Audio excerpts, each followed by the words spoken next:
done or when we're going. All right. Hello, everybody, and welcome to a very delayed, just a little bit, a stream that is normally at 5:30 p.m. Pacific Standard Time, unlike what we would lead you to believe for this evening of 6:30.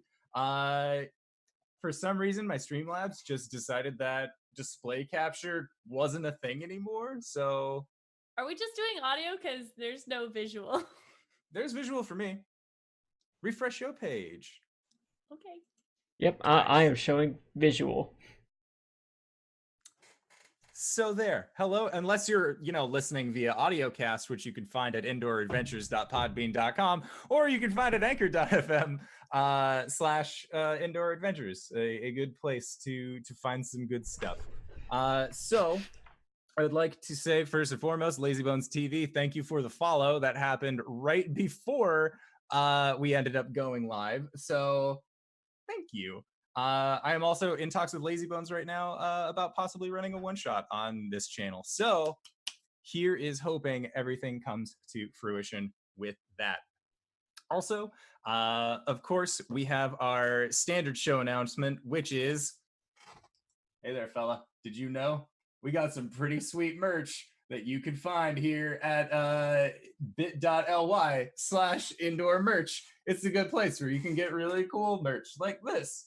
It's the Moon Maiden shirt from Cori's awesome one-shot that happened when she and Captain Oliviette went to the moon. And it was a very plot-heavy audio cast that you can actually find at Patreon/The Indoor Adventurer, where it's actually up there for free. So all you got to do is just stop by and view it. And it's fun for the whole fandamly, maybe.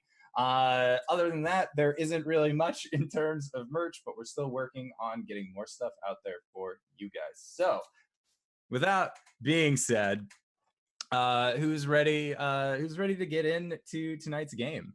Oh, I sure ain't. All right. So with that in mind, RJ, who are you playing tonight?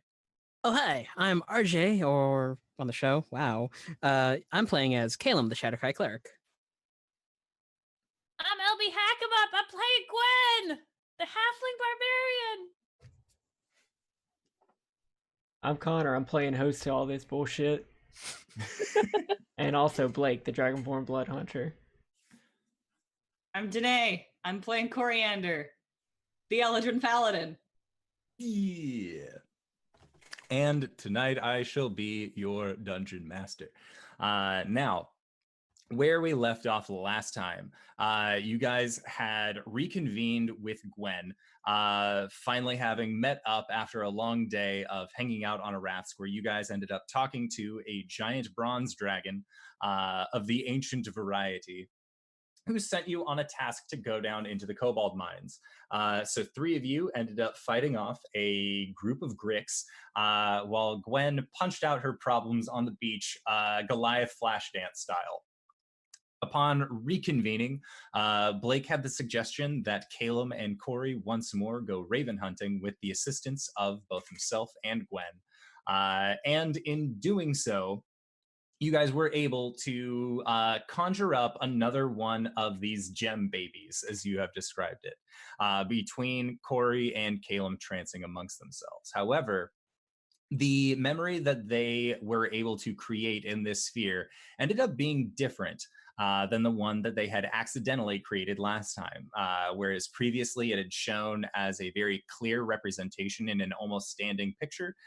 Instead, they found a purplish gem that had a moving image that seemed to begin changing and distorting itself inside of this gem. You then all took a very nice, neat sleep where Blake had another conversation with our dear friend Makoth, a shopkeeper from Shroudport, who has stayed in constant communique with our dear Dragonborn. And Caelum went back to the library to find out more about, or at least to talk to Saloon about more about memories. And that's when you guys woke up first thing in the morning and decided that, yes, you were going to indeed finally take care of this sea hag problem. You ended up going down to the beachfront where you met Agatha, who was totally knitting and not crocheting, using a pair of fish bones in order to do so. Upon talking with her, she said that she wanted to send you off to find her perfect mug. It says number 1 sister on it, and it holds the perfect amount of liquid. For all of you who have that mug in your home, not the number 1 sister, but the mug that you feel holds the perfect amount of liquid, you know how important this mug is to Agatha. Like the mug that RJ is holding. So you guys met with her on the beach, where she is now in the process of leading you to the troll boat, a boat that she claims to have created by transforming a troll into this buoyant structure. Gwen almost stole something from inside of the hag's lair, but was thankfully slapped aside, her hand slapped aside by Cori. And that is where we are picking up, is you guys walking along the beach with Agatha. So, what you want to do is, well, it's right up here. I guess I could just show you. And this sea hag that you guys have befriended begins making her way over to what looks to be a beached boat, and on the that has a it has its prow spear. It's not a very small one. It's more of a defining head point to this boat, but you can see that it almost looks like a troll that has its mouth kind of extended down and outward in a way that you could set something into its mouth. And in the back, you can see that this boat has some has 4 oars that are set out. So it is two and two on either side. And as Agatha approaches, you see the boat actually kind of like lists back and forth a little bit in the sand. And she says, Tall pale one, what was your name again? But hi, I'm Caelum. All right, well, what you want to do is, so you take that fish that you got, because you had to go and get some stanky fish from a barrel earlier. Now, what you want to do is that you want to gut the fish over the mouth of the troll and then just put the rest of the meat in. It'll soak up the blood, it feeds the troll, keeps the troll happy. Right. Okay, that If you sounds. want, I can show you. No, I can gather. He doesn't bite. It's Contrary oddly to like popular belief. he's pulling out a dagger. This is like oddly ritualistic in the just dumping the blood and guts over the mouth of the troll. Yeah, and you see it's kind of just resting the guts and little not as great meaty bits kind of falling behind where the teeth are, so it's just being held in the mouth. But as the blood rests in, you can actually see it beginning to kind of seep into the wood in the same way that the blood inside of Blake's chalice kind of seeps into the stone. Gross. Puts Yes, the fish- eating is rather weird, isn't it?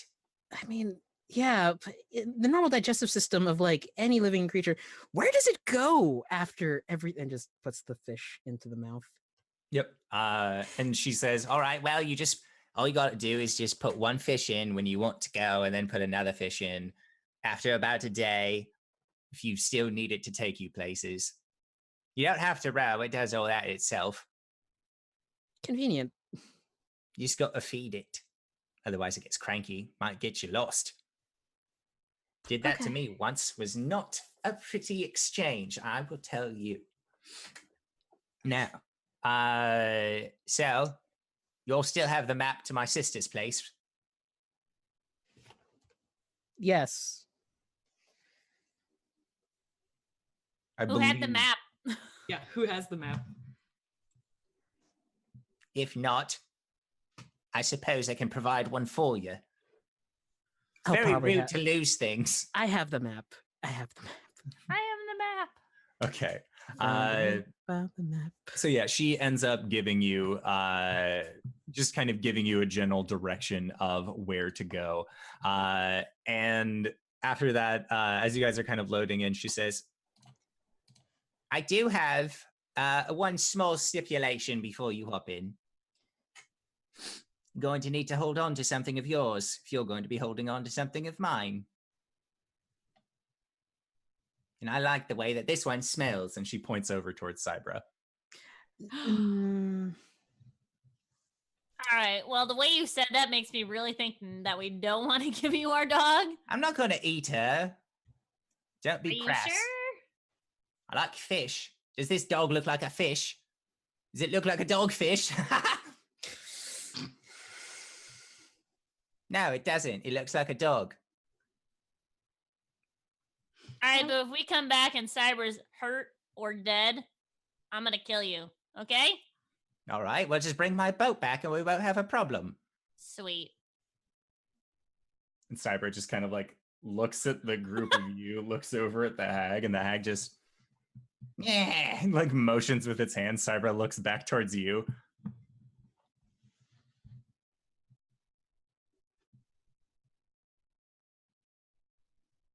Just kind of like puts her head down and then walks over, and you see the hag just starts like ruffling the back scruff of her neck. If anything happens, Cybra, just do the thing where you do the thing and I can see through your eyes. The hag just kind of like looks at you. What thing that looks through her eyes? Hey, none of your fucking business. She's gonna get on the boat. Well, we are going to have quite the conversation now, aren't we? And Cybra just kind of like looks at the hag, looks back at you, and you can see that she's just giving the like, please no kind of pupper face. Oh no. But as you guys get onto this boat, you see that that the boat itself just kind of begins like shimming forward through the sand through no efforts of your own until it eventually reaches into the water, and you can see that the front oars come down into the sand and just drag itself forward out into the water. Concerning. This is fine. This is slightly less than fine. Have fun killing my sister! She says while waving at you guys. Okay. Gwen, you should sit in the middle of the boat. Cori waves. Yeah, 100%. Is this like, are there equivalents on this? Like, if I am sitting in the middle of this, am I on its stomach? Where's its penis? That's where I don't want to be. Make a perception check. Oh no! Oh no. I'm a professional. I have all my dice ready. Are we gonna sex a boat? That's a natural 20. Well, Well, Always count on Gwen to find the dog. be a lady troll. could be a lady troll. Could be a lady You troll. see that the handle for the rudder looks awfully familiar. Oh no. Indoor. Nobody What touched the the fuck? rudder. I mean, And it's just all the boat seems again, the boat moves on its own, does its own thing, but you just see in the back that the handle for the rudder just swivels to keep the boat the same direction. strange that such a small part of a whole controls the whole body. That's biblical.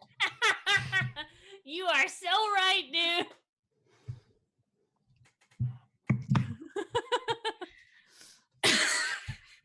Anyways, Anyway, sorry. And you guys know You guys that wanted Gwen back, okay? we did. you guys know that it'll take you about a half day to actually get out to the island. So what are you guys doing in the meantime? So, like, what's the plan? Are we just going in guns blazing?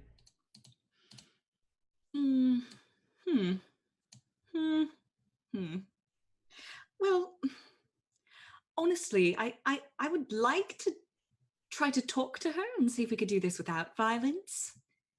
That's just my instincts, but I understand that there are other opinions that matter as much, if not more than mine. I mean, would it change your opinion if you knew that she was evil? Only slightly.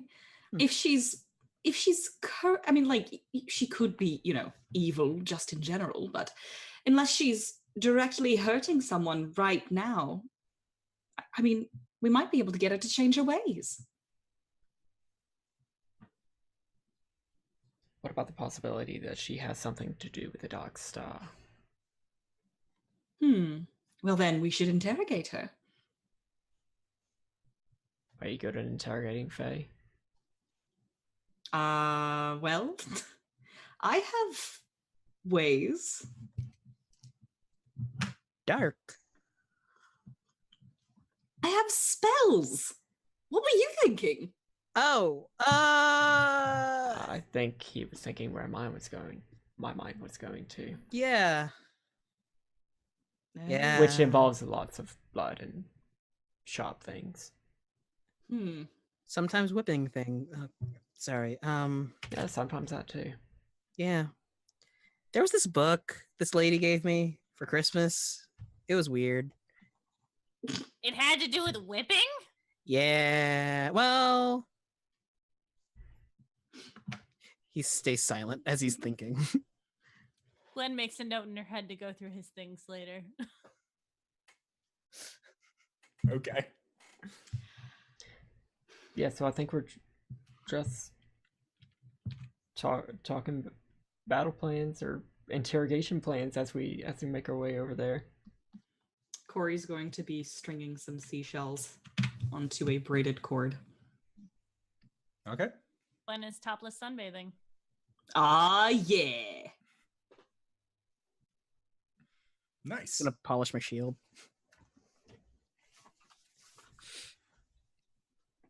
All right. So you guys continue your idle battle plans as you sail along this troll boat. And it's kind of weird in the fact that, again, you see the oars moving, but the boat itself isn't being moved by you guys. It seems to just be self-propelled in this act. And as you guys continue sailing, it gets to be about 2 o'clock in the afternoon or so, a little bit early afternoon. And that is when you see an island. It's kind of off in the distance. And what's kind of striking about this island as you get closer is that you guys have sailed past the range for Arasthk's warmth, essentially, for his ability to change the weather. So you are back in the cold. But as you get closer, you can just feel this, there's more condensation in the air than it should be. It should be a very dry cold this late or this early in winter. But right now it just feels really muggy, which doesn't make much sense to a lot of you. And as you get closer, you can see that there are just these very dark clouds that kind of stretch on across the horizon from what you are able to see. And as your boat pulls in, I'd like for you all to make perception checks.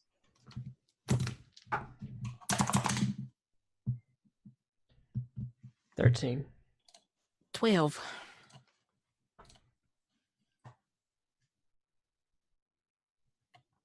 17. 6.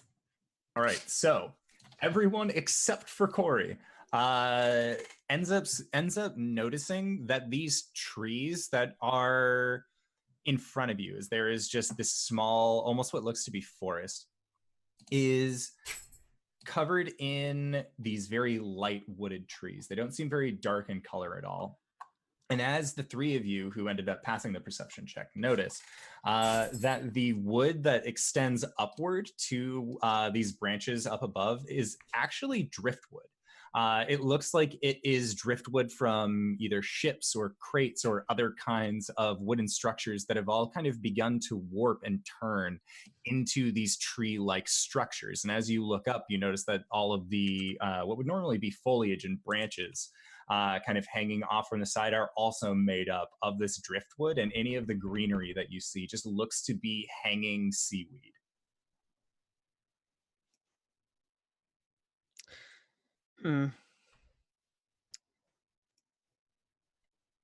By the by, remember what Agatha said, and Caelum just pulls out his staff and activates it. I think she can animate trees. What are you talking about? Nobody can make trees move except for when you cut them down. She has a staff that basically does that thing with the plants in Stan Finzano's place, but with trees. Who? The Award-winning arborist. arborist. Oh God, fuck that guy.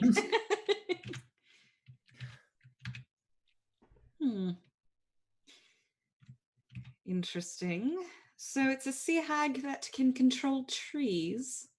Apparently because of her staff. Yeah. Sounds like we'll be at a disadvantage at sea and on land. I'd rather fight her on land, though. Can't we just kill her staff? We're giving that to Arasthk. Yeah. What? Special request. The price of our establishment, our real estate, is that we give the staff to Arasthk. We're probably not going to be able to convince her to give us a staff and a mug without something in return. You mean like a stick, right? We're talking about a stick, not people. Yes, but like a really big one. Like Got this. Got it. Okay. I'm on board now. So we're not killing her, is that the plan? Or we're gonna kill her? I just hold don't off? see this ending without us killing her. All right, cool. So, like, just let me know when to start swinging and I'll be in the back. Well, that's fair. We should probably come up with a battle plan then. Well,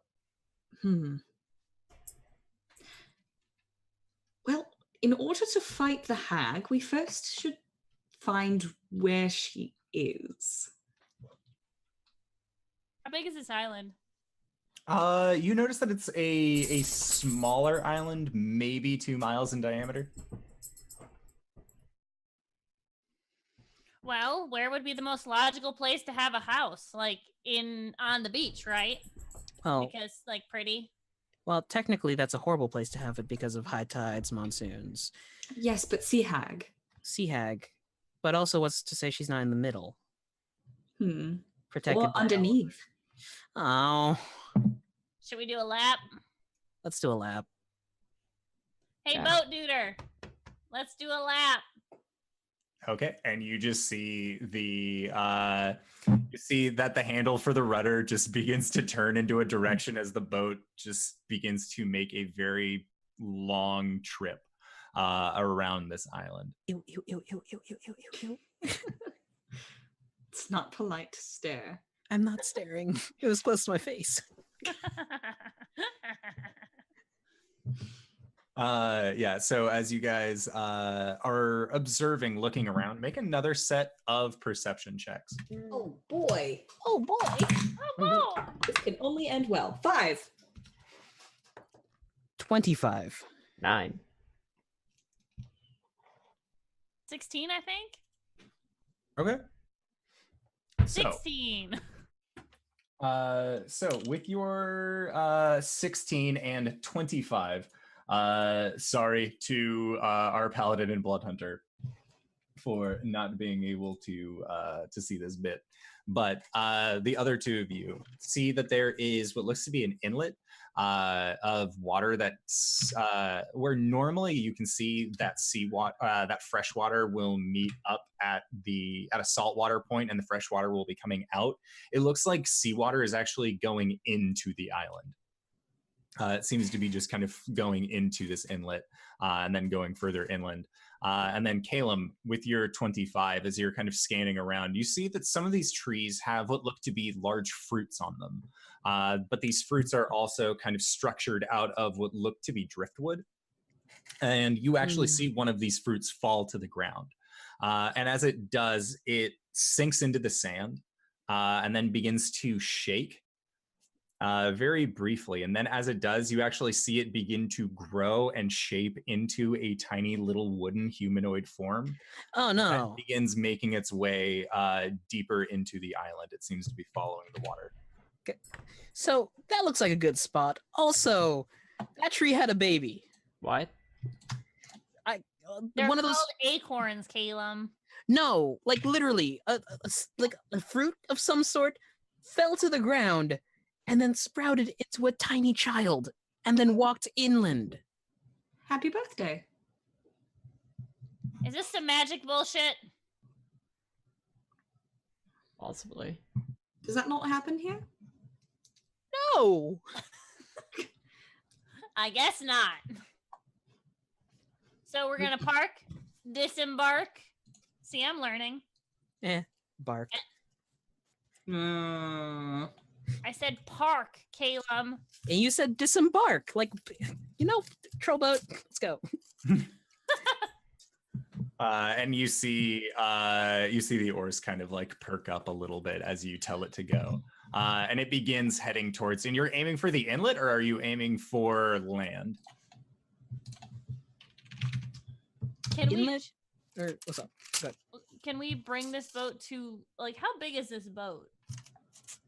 It looks large enough that it could maybe carry 2 more people. Oh, it's like a dinghy. Yeah. Oh, JK. Yeah, no, sorry. Gwen was sunbathing right in front of everyone. I thought there was like a deck. No. No. Sorry, not sorry. She doesn't care. She put I her mean, clothes back on. nobody said anything because Yeah, no. it occurs to It was me in character. all we need is the staff and the mug. We could Yeah. possibly just sneak in and steal the mug. And Caelum, you can get her to drop the staff. Sure. Does that mean we're not killing her? I mean, all I'm saying is that we don't have to. We're still Don't probably killing Have her. to. I mean, yes. But we should also get the staff away from her because she'll be easier to kill. Should I take off my chain shirt Why? so I'm quieter? Oh, no, keep that on. Cool. You don't want to get caught without your armor on. I'm Just- pretty tough. Take it from me. That happened to me back when Caelum, What? got possessed by the ghost, Oh. and I wasn't in my armor, and that was not a good time for me. Sorry. Right. That wasn't your fault. It kind of was my fault.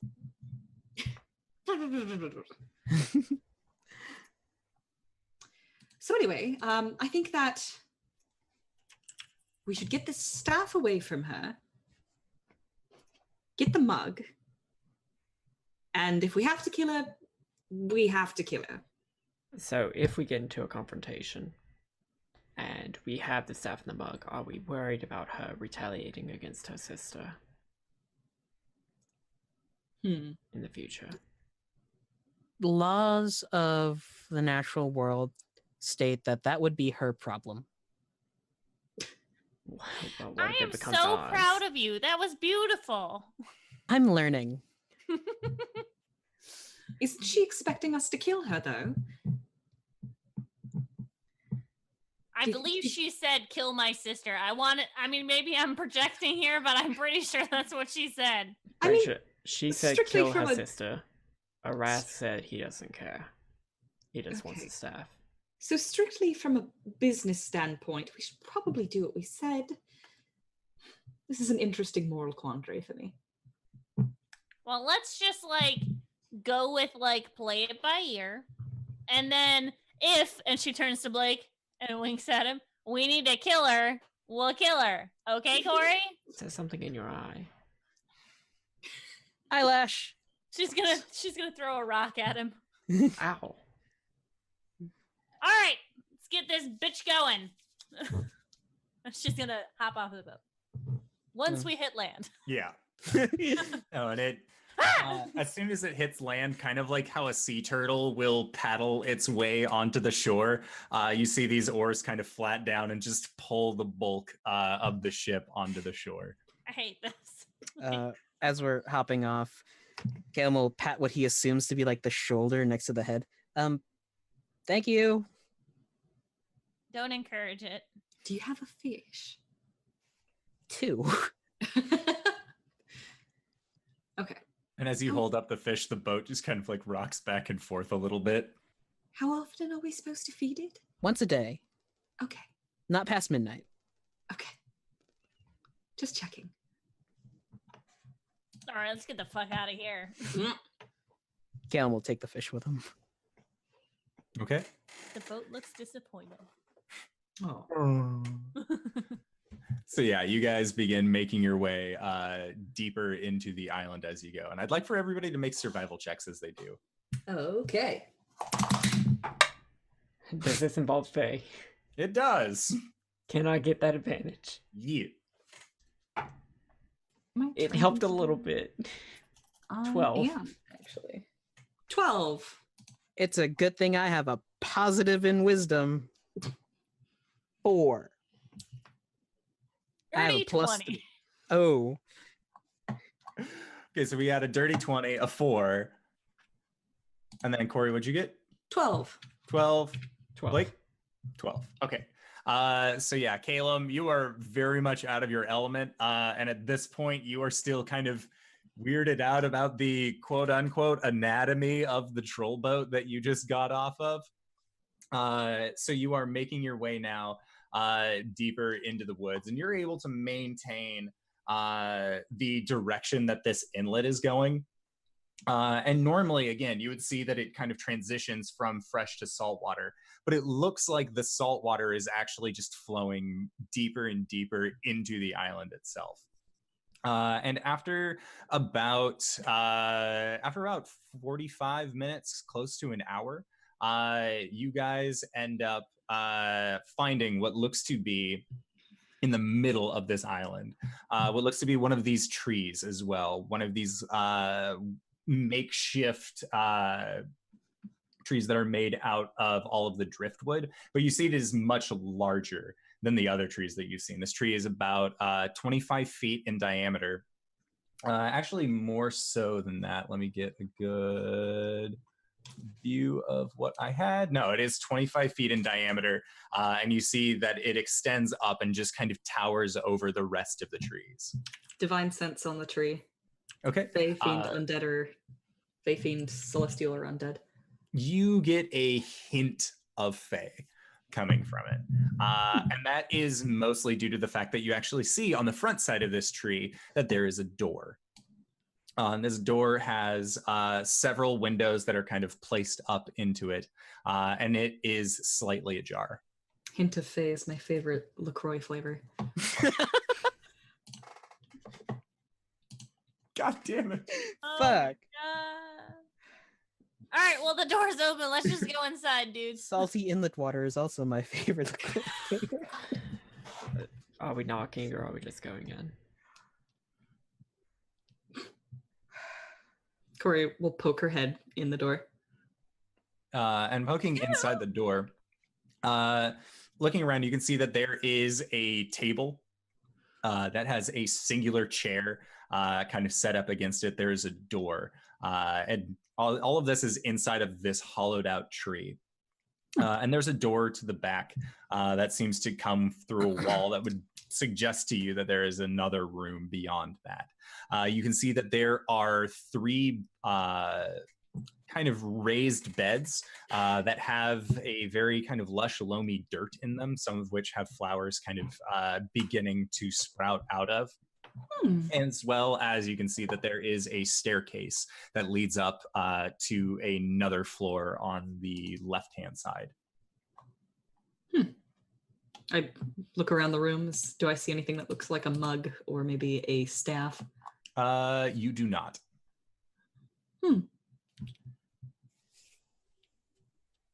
And it's not lit by any candles or markings or anything like that. It just seems very dimly lit, with the only light sources really being the outside, the kind of dim outside light, as again, you have a sky full of clouds, but there are little breaks and openings that are within the driftwood outer casing of this tree that kind of let beams of light shine through. I don't see anyone. I turn and say to everyone behind me. Did you try calling out? Yoo-hoo! Don't you have like a divine sense? Oh, I can only sense things that I can look at. Ah, that's how. Okay. It doesn't work through walls. Am I divine? No. Oh. We like Okay, you just the way you are. fine. Let's go. You aren't a fiend either, so Thanks. take that as you will. It's cool. I think You're, we've poisoned you're the Dungeon actually the Master. only person that doesn't trip off my divine sense. You are an enigma to me, Gwen. And I don't may know never what that understand means. you. Oh, good.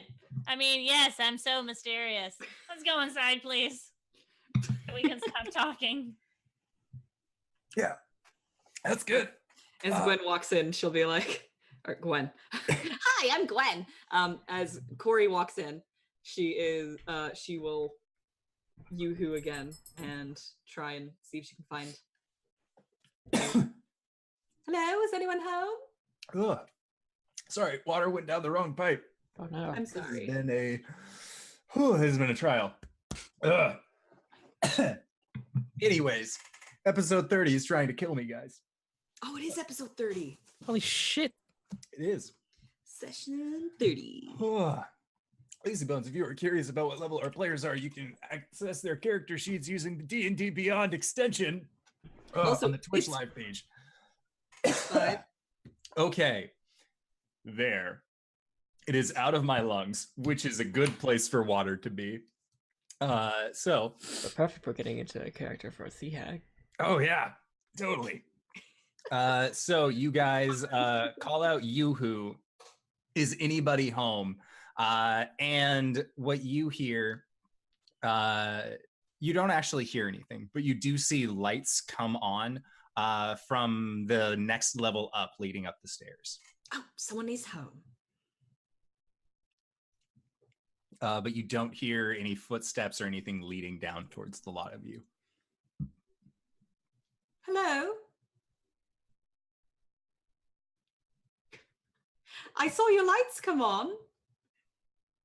And you see, you hear kind of a set of smaller footprints or footsteps that sound like wood paddling along wood and coming down the staircase. You can see, Caelum, what you had saw is one of these little wooden figures that kind of just peeks down the stairs and looks at the lot of you. Oh my, who are you? That's the thing I saw. I divine sense it. Okay. So you get nothing. Nothing. Nothing. No fae, no celestial fiend or undead? Nope. Okay. Part of Alright. you would assume that it might even be plant. I mean, I would. Ugh. It's not fae. Coriander says to the people behind her. Okay. Hello there, little guy. Should How we are kill it? you? I mean, it hasn't aggressed upon us yet, so no. You And it haven't just seen a kinda sea. Oh, sorry. You haven't seen a. Continues to inch its way down the stairs towards the lot of you. You haven't seen a sea hag around here, have you? And just kind of like tilts its head towards you. And then you can hear the sound of another series of smaller footsteps. And you can actually see about 4 of these creatures now, all on top of the stairs, just kind of looking down at the lot of you. Oh, there's more of them. They're reproducing. Uh,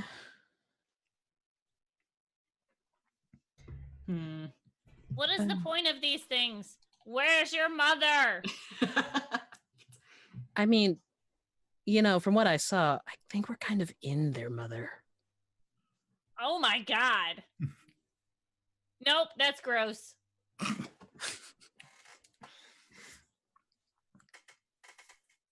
And as you kind of say that, they all just kind of like look at you again and then make their way back upstairs. Okay. Should we follow or stay here? Oh, there's a door over here I'd like to look at. Well, we're just going to look around if you don't mind. And Cori's gonna go and open the door. Okay. Looking inside, it's a pretty rancid smell that hits you. Very similar in the same way of Caelum opening up the barrel of fish inside of the other hag's hut.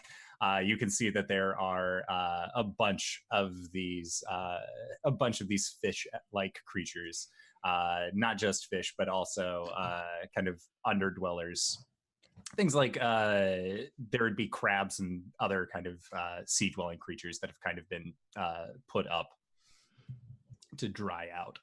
Coriander's hair does like the Studio Ghibli thing where it poofs. She shuts the door. Nothing in there. That smelled like death. What was that? Fish. Gross. We're coming upstairs, if you don't mind. If no one's here, can I pillage? Let's wait until we know that there's no one here. Then you get free run of the place. Creak, creak, creak, creak, creak, creak. Okay. So you guys make your way up the stairs. And as you do, and you come to this second layer, you can see that in the middle of the floor, there is actually a depression in the ground that has been filled up with mud. And it just sort of seems to be just resting there idly. You can see that some of these little plant creatures are actually sitting down in the mud.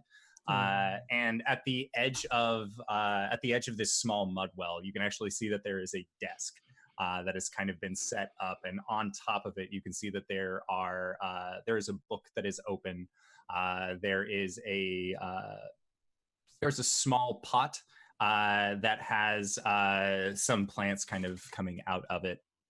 And then on a far corner to the left, you can see that there is a small table that has been set up, and there is a mug that is set on top of it filled with dirt. And the mug says "Number One Sister" across the sides of it. But inside of this mug, kind of growing out, is this five-leafed plant. And each of the leaves are a very deep reddish color that has a nice run of green kind of coming down through the center of it. And you can see that there are, that it's, God, I want to say frenulum, but I don't know if that's the actual word or not. But the little pollen bits, the little stamens. Yes. Whatever. Yeah. That those are just completely laden in pollen. Oh. The plant dong. And one of these little creatures kind of comes up to you, Cori, and just looks at you. Oh, hello. I'm Cori. Can I make a nature check on that plant? Sure. That's 18. Okay. So with an 18, you know that this plant it should not be blooming this time of year. It's very out of season and looks very odd in contrast to the rest of the house. That's You weird. know that it's not poisonous, though. Well, that's not a poisonous plant, but this sea hag probably has a really green thumb because it's not in season, Caelum says as he walks towards the desk to start reading. Interesting. Sounds like someone else we know. Well, Arasthk. it just seems a bit like Arasthk to me, yes. Oh. Oh, you know, Sten Fazeno, the award-winning arborist. God. This is his episode. Yeah. This is the mug we are looking for, correct? Yes. Then Gwen is gonna grab it. Oh, be careful with that. It's not poisonous. All right, cool. And she dumps it out. As you go to reach for the mug, I would like for you all to make perception checks. Uh-oh. I knew this was gonna happen. They're not going to like that. Natural 20. Woo! Oh, nice. Another 18. Is that a 5 or 11. 3? 16. Okay.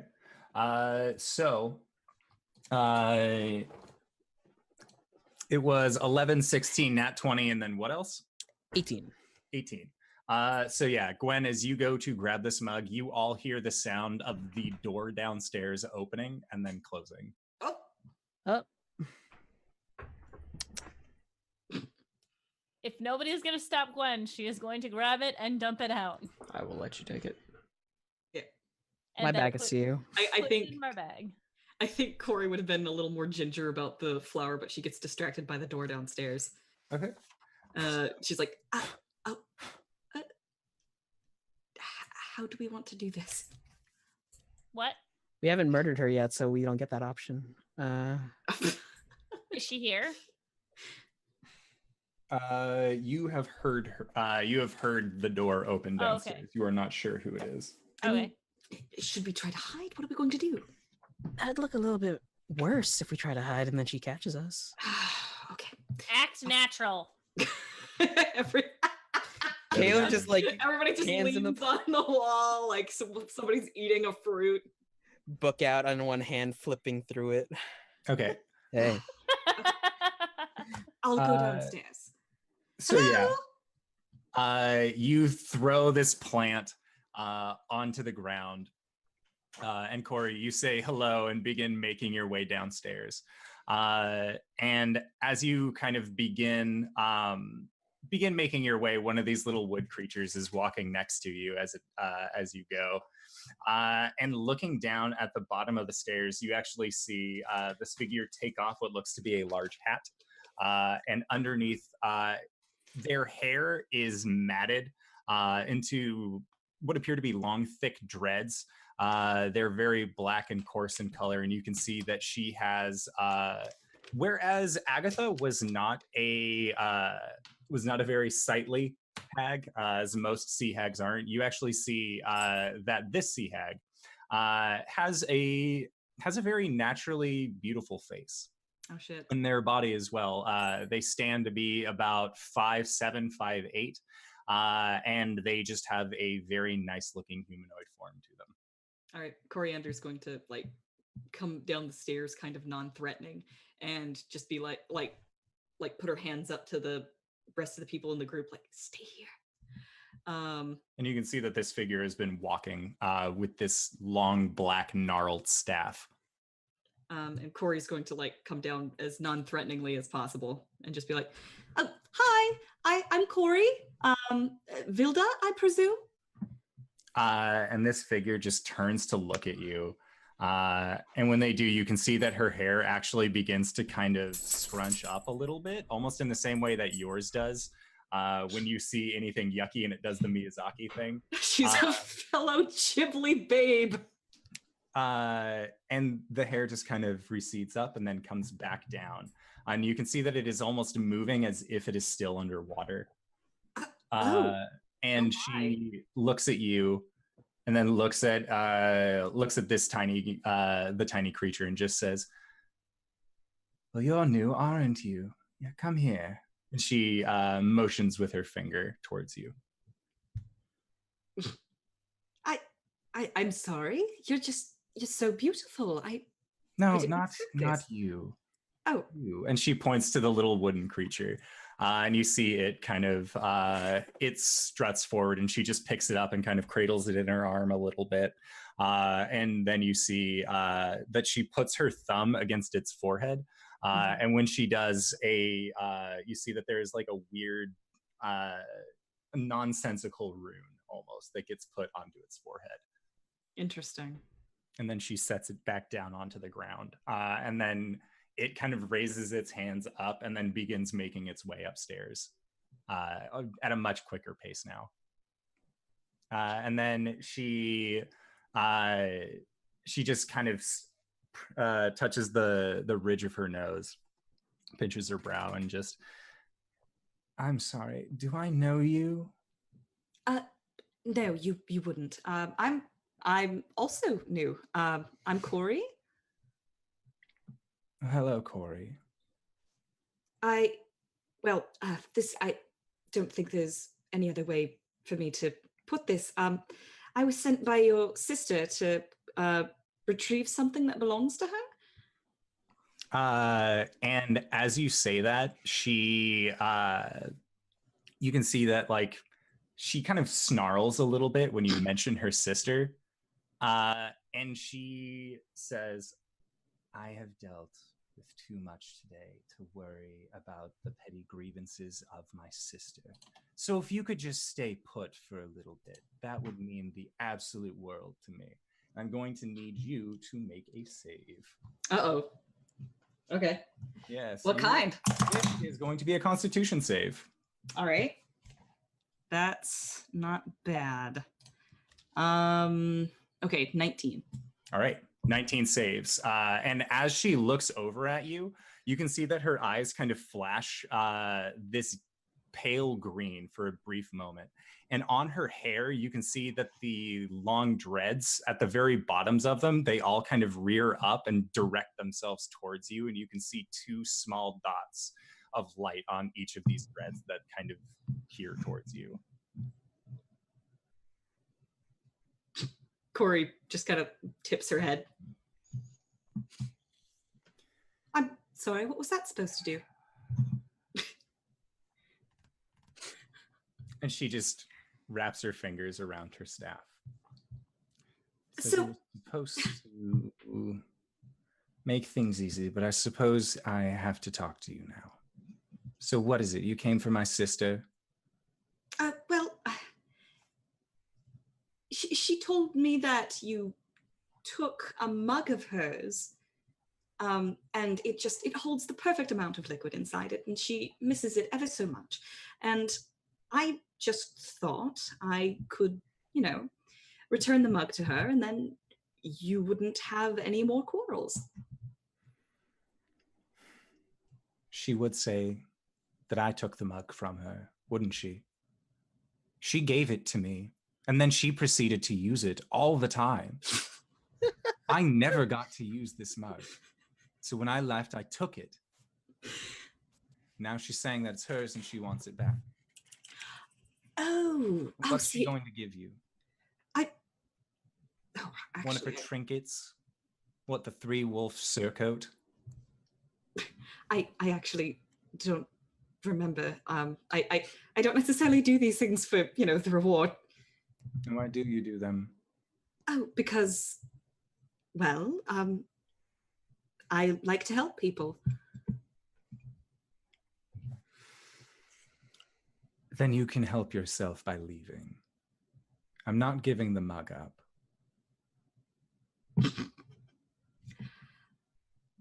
One moment, please. And Cori's gonna run up the stairs. And when you go to begin running up the stairs, with a what sounds like a popping noise, she actually appears right in front of you, and sets her staff down on the ground and just, where are you off to so quickly? Nowhere. You've been friends? I do have friends, yes. Why? Why would you bring them all here? It's just for a mug. You're after me, aren't you? I imagine that everybody can hear all of this going on downstairs. I'd like the other 3 to make perception checks. 9. Okay. 12. All right, so 9, 12. 18. So the 12 and the 18 definitely hear it, but Blake, you miss out on this conversation as you are more watching these tiny woodmen just kind of playing in the mud. And then you see one of them go over to the plant that Gwen threw out of the mug. And you see it kind of pick it up, look up towards you and hold it out to you. And it looks like it kind of sets its head off to the side like it is it is distraught. Is this the part where we go kill her? Is this the part where we go kill her? I'm sorry, can you repeat that once more? I said, is this the part where we go kill her? I'm sorry, Indoor, can you repeat that once more? Yeah. So this small wooden creature ends up holding up this plant towards you. And it looks, as much as it has a featureless face, on this small creature. It's kind of tilting its head, and its body language is suggesting that it is pretty distraught over this flower having been dropped down to the side.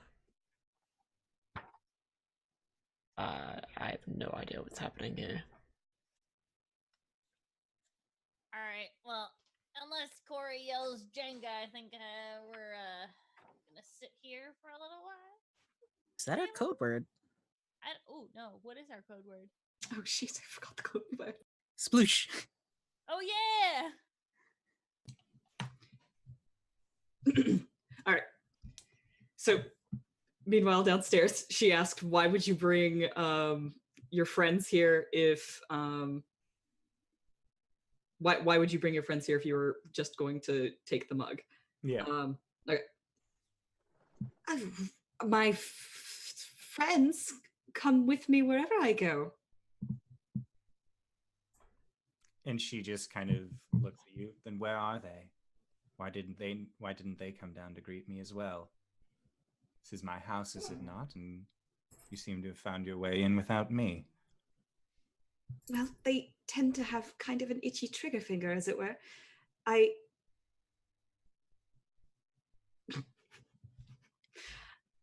don't want to hurt you. You don't have to. You can leave.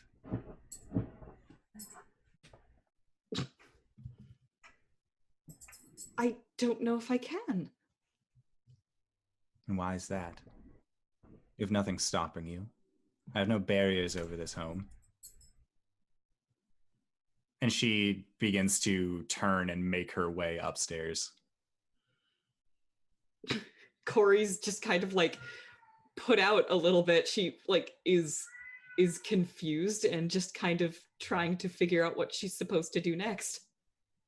And Blake, you see that this small creature that was holding this flower out towards you, when you don't take any action towards it, it is actually going to go over to the mud pool and set it down, and you see that it's trying to like scoop mud off to the side onto the plant's root system. Oh. Is there like a beaker or anything like around? There is a I get the sense we vial. need to repot the mandrake. You don't see anything that is what? pot-sized. I was making a Harry Potter reference. I do not think that this is actually a mandrake. Okay.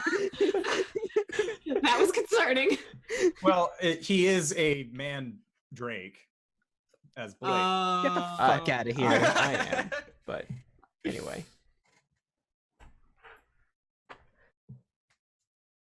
So there's nothing for me to put this plant in except for the mug. Yeah. And you see these other small figures as well come over, and they start just shoving more mud onto the base of it. And it is at that point that you guys hear the conversation of this figure walking up the stairs, as well as Cori kind of following after her. Really concerned, just kind of like hands in front of her face, like Hey. palm to palm, just like. What's this book on her desk that I've probably been reading for the last 2 minutes? It is unintelligible. You can see that there are drawings that are set up that look to be the attempts at a kind of cross genus for plants, but it seems to be in the hag's personal shorthand. Oh. Okay.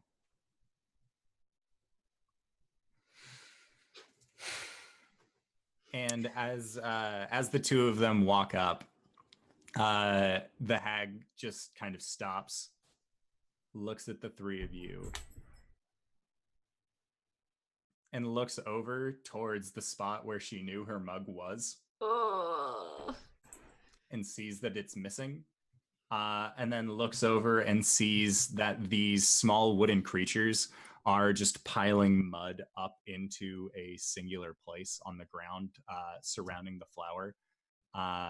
And you see her get a kind of smile on her face as she takes notice of this. And she Cori? just says, "Who here has it? You can either give it back or I can take it back. One way or the other, this mug is not going to be leaving this island." Oh, so she's threatening us. Yes. I like my claws. Yes! One gets up. Cori? I'm sorry, guys. It turns out that the mug does belong to her. What? What?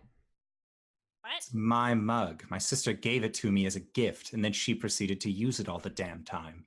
Okay. Oh, I Why hate do the that. people of Arasthk not like you? And as you say that, she looks at you and says, "Because I'm temperamental." And you feel the ground start vibrating from behind you. And she, you see that her eyes kind of flash this brief, this kind of sea foamy green color for a brief moment. And spots on her hair also just flash the same color. And she stomps the staff that she's holding down with her hand. And you see that the red flower that is in the middle of this mud pile just begins to get bigger and bigger and bigger as it kind of swallows up the lesser forms of these tiny creatures that were next to it. Oh no. Oh no, that's terrible. And then you see this large plant actually begin to lift itself up out of the mud pool. Oh yeah, that's a thing. And I would like for you guys to roll initiative.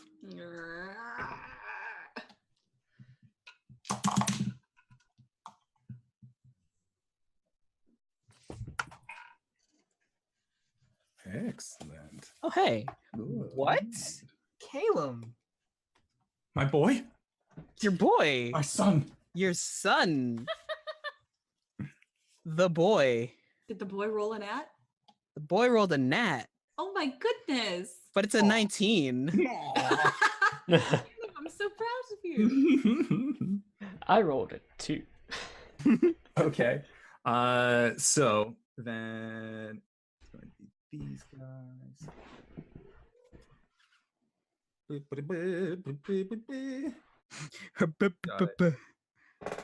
Alrighty, so Copyright. all right, so what was everybody's initiative? Natural 20, 19. Okay. Blake, you said you got a 2? I got a 5, but I Okay. rolled a 2. 5. And Cori, what'd you get? 17. 9. Okay. Sounds good. So the first one who is going to act will be the hag, who also got a nat 20 on her initiative. But her dex is a wee bit better than Caelum's. And she looks over towards you, Blake. And she is going to say that I don't think you understand how dangerous fire is, so why don't you just stay put for a little while? And I'm going to need you to make a Constitution save. As you see her eyes begin to glow, and what appeared to be dreads on her hair just kind of begin to turn up towards you. And Cori, you being as close as you are, you can actually see that these are eels growing out of her skull. Oh, freaking rad. 16. All right. So you feel this kind of magic wash over you as all of these small heads at the end of her dreads kind of lock eyes towards you, and she tries to look at you as well. And then Cori, she is actually going to turn around and smack you with with her staff. So I'm guessing a 3 doesn't hit. That's a no. And then she is going to try and strike at you just with her clawed hand. So that is going to be a 26 to hit. Yes. All right, so that is going to be for 9 points of slashing damage. Ouch. Okay. I resist 3 of that because of heavy armor. Yeah. All right, so then next up is going to be Caelum. Oh, And you can see that there is this large plant that is growing out of the mud pit in the middle of this house, as well as this hag creature.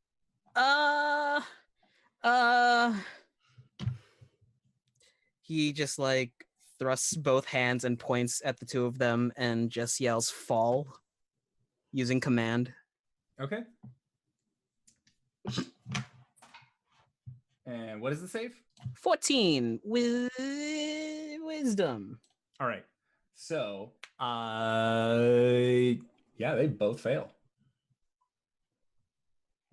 Eat up that advantage on the ground, folks.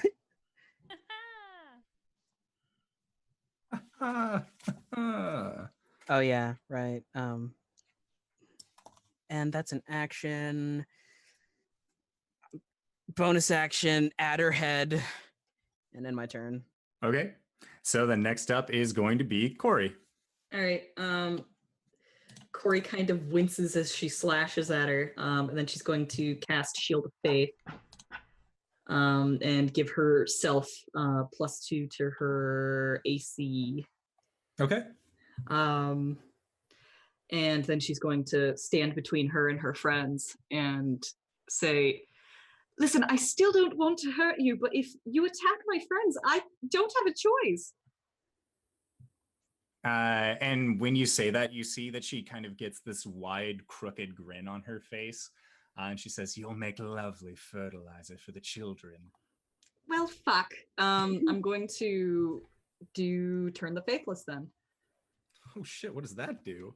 She is Fae, yeah? Yes. All right. My turn works on Fae.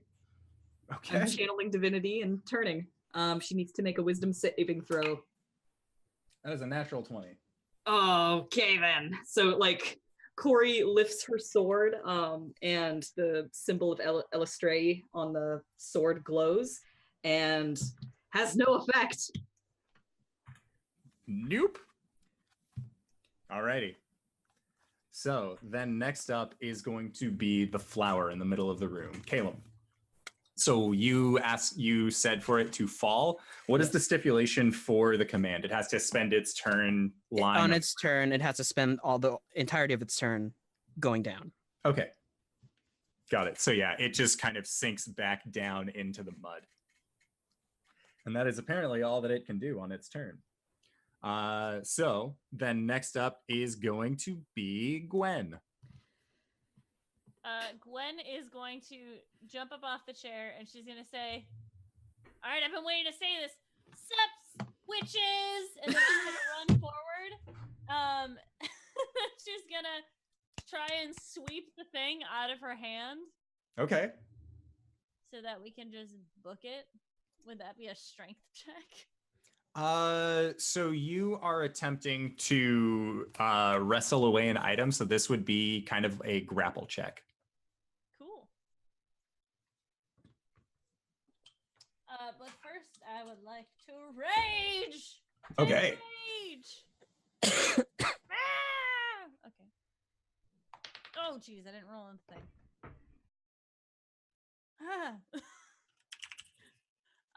So grapple is athletics, right? Yeah. And Get advantage. I get advantage because I'm I'm pretty sure that whatever you roll is going to be better than that one. Yep. Unless it's another nat 1. Oh, I got a nat 20. All right. So I just whew. Yeah, she was not expecting it to come from someplace so down to the ground. Nice. And then I probably don't have another action to shove her over, but I would like to Gwen's just gonna say, "All right, I got it, let's fucking go." And she's gonna head to the door. Okay. That's it. All right, so Blake, it is your turn. Gwen has yelled out, "We got them both. It's time to fucking go." I really want to kill a hag. Really bad. I'm going to use my bonus action to cast Hex. Okay. And I would like to give her disadvantage on... Oh, Gwen's already running away, so I was going to do strength, but let's go with Dex. Okay. And for my action, I would like to use Green Flame Blade and come at the hag. Fallen.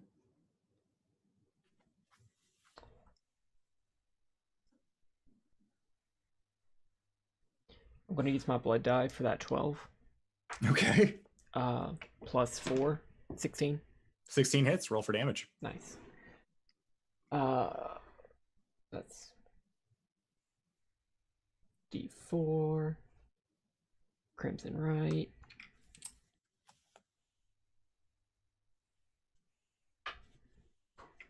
Green Flame.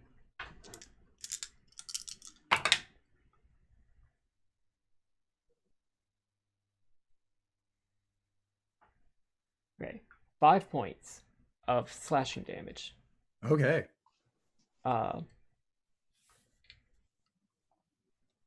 plus 12 points of fire damage. Whew. 1 point of necrotic damage. And is there another target within 5 feet of her? There is not, unless you consider your allies targets. I do not, and I would like to just make Tarlane's claws just like go into the floor. All right, sounds good. That's my turn. Alrighty, next up is the hag, who, as much to her chagrin, has to spend the turn laying down on the ground because of being magically compelled. So she's going to do that. And then, yeah, she just spends her turn laying on the ground. And as she does, you see her get this just angry look on her face. And she directs it at you, Caelum. Uh-oh. And you see that the eel heads that are kind of coming off of the side of her own head all turn and swivel and look in Gwen's direction as she just begins booking it down the stairs. Ooh. So that is her turn. Next up, Caelum, what do you do? Shit. I need a one word for this. Maybe I can help. What are you trying to accomplish? I'm trying to get her attention. Or I could just silence her. A one-word command for Attention? attention. Tisha? Focus. Focus. Hmm. Here. With a snap. Valor to me. Valor to me! Look over here. Nah, I'm kind of just concerned about spellcasting at this point, so I'm just gonna yell silence and point down to her. Okay. Okay. So you said it's a 14? Wisdom. She gonna be a quiet lady. Oh no. No monologuing for you, bitch! I'm gonna use my movement to just like hop over her and down the stairs. Okay. Sounds good. Next up, Cori. Okay. Can Cori tell that Blake is on a blood hunt? He wants hag blood. That's an insight. Okay.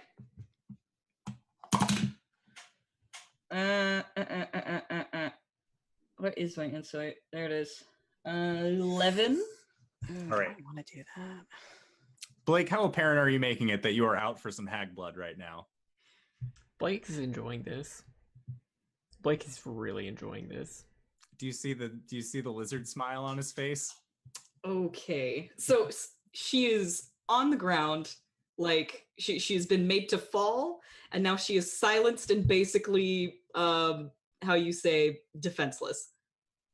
How you say none other things than natural armor, I see. as well as a giant plant. Can I hold my turn? You can hold an action, but not the whole turn. Okay. Cori's gonna look at Blake and say, "You don't have to do it. We've got everything we need." And if he tries to attack her, she's going to attempt to stop him. Okay. How are you planning on stopping? Or stopping Blake? Yes. Okay. Sounds good. How are you planning on stopping him? Probably just push him. Okay, so shove action then? Yes, I'll push him. Got it. So then next up is going to be the large flower. And you see that this flower begins to then rise up out of the mud once more. And it is actually going to lash out with a tentacle from where it is out towards you, Cori. And it is going to get a 17 on the die. That will not hit. Okay. 17 on the wait, what? 17. Well, actually, hold on. No, what's his 17 bonus? on the die. Its bonus is a +5, so it got a 20. Oh, then he would hit the first one as well. If it's a 17 on the die. Yeah, 17 on the die. For that is going to be 11 points of bludgeoning damage. All right, I reduced that by 3. Make a Constitution saving throw. You said 11? Yes. Okay. Yes, I need to do a Constitution saving throw for. I need to do a Constitution saving throw for my concentration as well. Yes. And is this unrelated to that? Yes. Okay. That's a 13 on the die. Okay, so you then take an additional 16 points of poison damage. Oh, then it would. Sorry, we need to stop saying on the die. 15. Would a 15 do it? A 15. Yes, that would. Okay, now I'm gonna do a concentration save. Okay. All right. 9 doesn't make it, so I lose my shield of faith. Okay. Womp womp. Wamp indeed. It is going to make a second attack towards you. Okay. That's a nat 1. And with its third attack, it is actually going to just lash out towards Blake. Cori isn't on D&D Beyond. What? What? Blake, I'm guessing that a 11 does not hit you. An 11 does not hit me. All right. Oh, I'm not. You are now saved. There, we should be good. But yes, so it lashes out 3 different times and only finds purchase on the first hit. Okay. So then next up is going to be Gwen. Gwen, you have the staff and the mug. They're not coming? You don't hear the footsteps of Blake or Cori coming down the stairs, but you see Caelum hauling some ass. Don't split the party! And she's gonna grab his haunches and stop Caelum from going any further. Oh, he just jumped to like the bottom of the stairs. Oh, JK. She's gonna Caelum, don't split the party! And she's gonna throw the staff at him. Ugh. And then she's gonna go back up and attempt to wacky poo if she can. Okay. Yeah, you'd be able to hit, no problem. All right, cool. Is she Lying on the ground? Yep. Does that mean I get advantage to It hit? does. You're raging though. Oh, I know. So I am going to I'm gonna use my attack action to fucking what's the word? Reckless attack, please. So Sure. yeah. That was a 1, so that's good. I did that, even though I already had. Does a +5, 15 hit? A 15 does not hit. Oh. Yeah, so you bring your axe down onto where you assume she is going to be, and you actually see that her body kind of wriggles out of the way. Do I get a second attack? Level 5, I believe you do. Yeah, well, because I threw the staff, I didn't know. We'll say that the staff was just throwing that was an interaction. Cool. So she is still on the ground. Yep. That was a 15 and a less than 15. So I smacked the ground twice. Yeah. I'm fucking mad at the wood. I'm fucking Boom! I don't know what's happening. Oh, bonus action. That was my bonus action. Oh. Your bonus action was to rage. Attack and attack. No, I raged last. Oh, turn. right. Yeah. Attack, 'cause you attack have is just the two- action. Yeah, because you have 2 attack actions now. I get You 3 still- attacks. You still have a bonus action. You have to have an offhand weapon, which you Oh, I currently can't, do yeah. not. Okay, see, I was right, guys. Oh, well, fuck it. Fuck you. Yep. Yeah. So I'm done. Okay, sounds good. Next up, Blake. Blake, you have been lashed out against by this large plant creature, and there is this hag that is laying on the ground. How far away is the plant? It is at this point about 10 feet away from you. God damn it.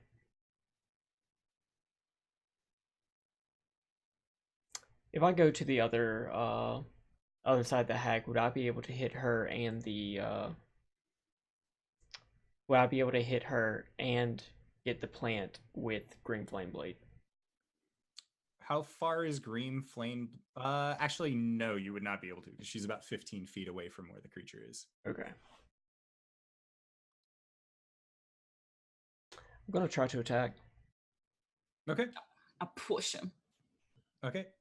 So it is going to be Cori, make a strength check. And then Blake, this is going to be either athletics or acrobatics.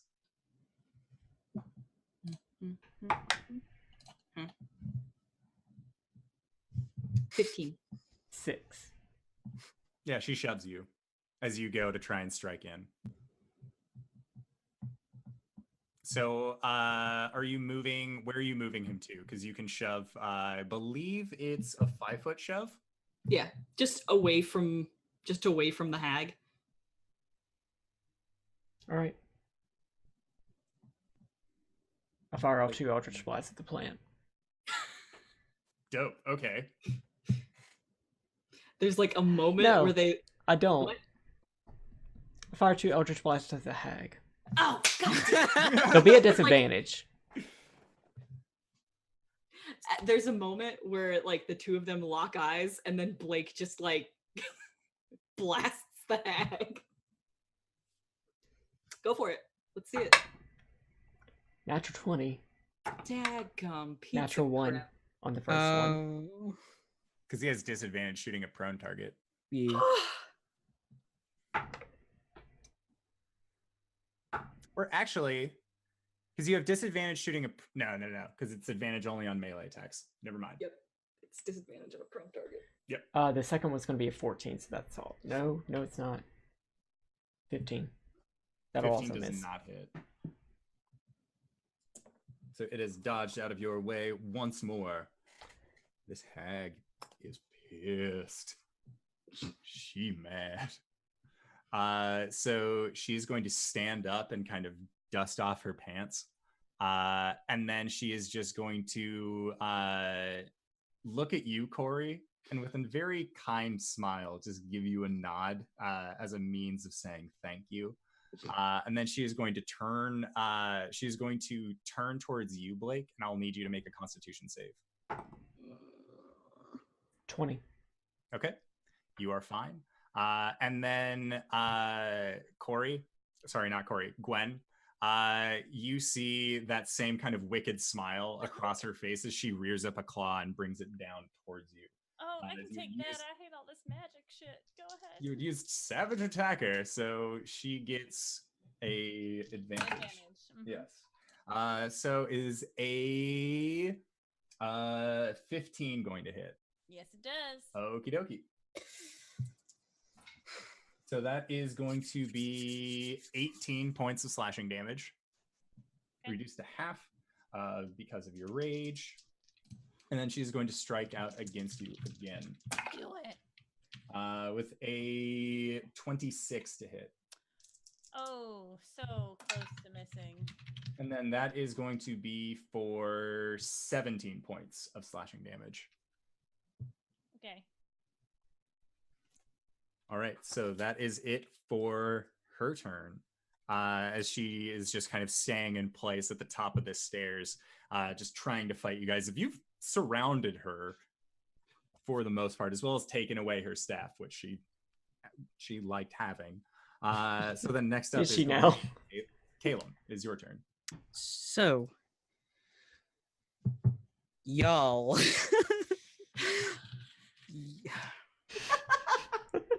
We make the best decisions.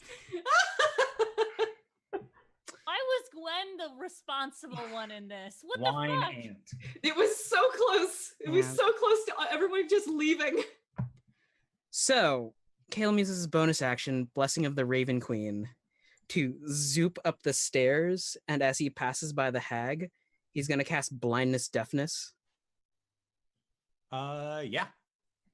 It's going to be a Constitution save 14 to save for blind. She fails. So, basically, it looks like Caleb swoops up behind her in like this embrace and then just takes these clawed talons and rakes her eyes God damn. and then slips past her in the raven form. Baller. Guys.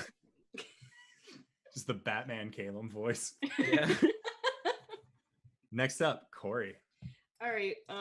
Cori's going to ready an ensnaring strike as a bonus action, and she's going to have to use a weapon for this. Okay. Subdue. Yeah.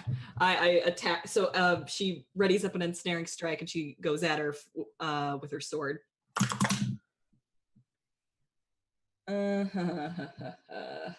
18 versus AC. That'll hit. Sorry, I went into the world of 4th edition for a second there. Okay, so she needs to make a strength saving throw.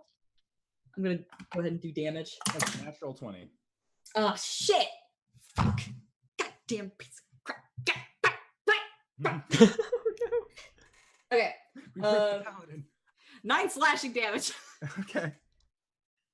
So what I imagine what this looks like is Cori slashes at her with her sword, and a bunch of spectral vines start growing on her, and she just rips them off. Ineffectual. Yeah, she's pissed. She's very pissed. It's more like the vines actually do wrap up around her.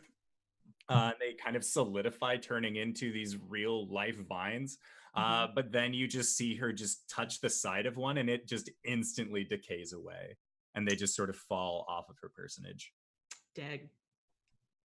So that was Cori. Next up is that there big old plant just chilling in the back. And the plant is going to just keep shooting out tendrils towards Gwen.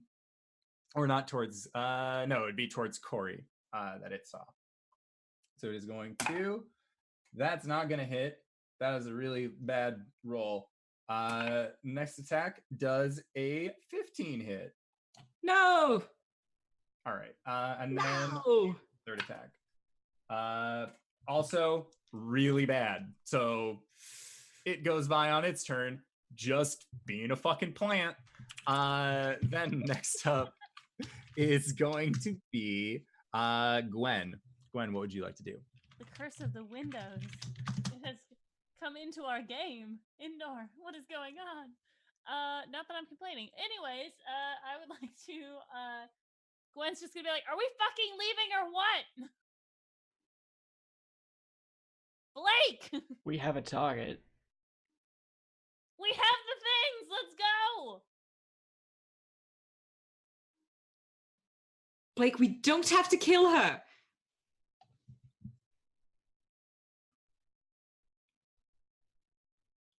Sweet! And she's gonna kick the she'll use her axe to try and hit the witch. Hit the blind hag. Yeah, hit the blind hag and like trip her. Okay. I don't know if that's a thing I can It's do. It fucking would be if you were a Battle Master. yeah, if you were a battle master fighter. But I am not. So I'm going to reckless attack because why not? She's blind. It's a 21. It's a 21. Okay, 21 hits. Okay.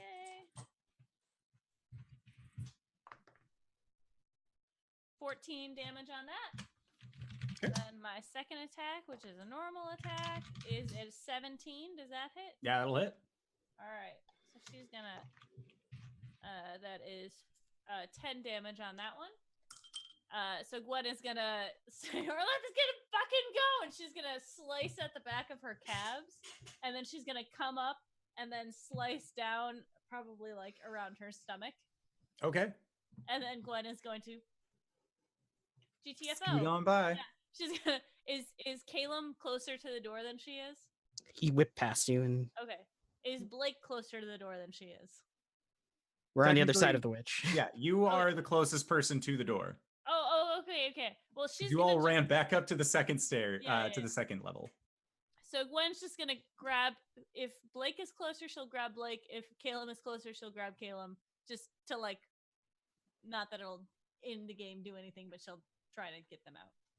Yeah, closer to you would be Blake.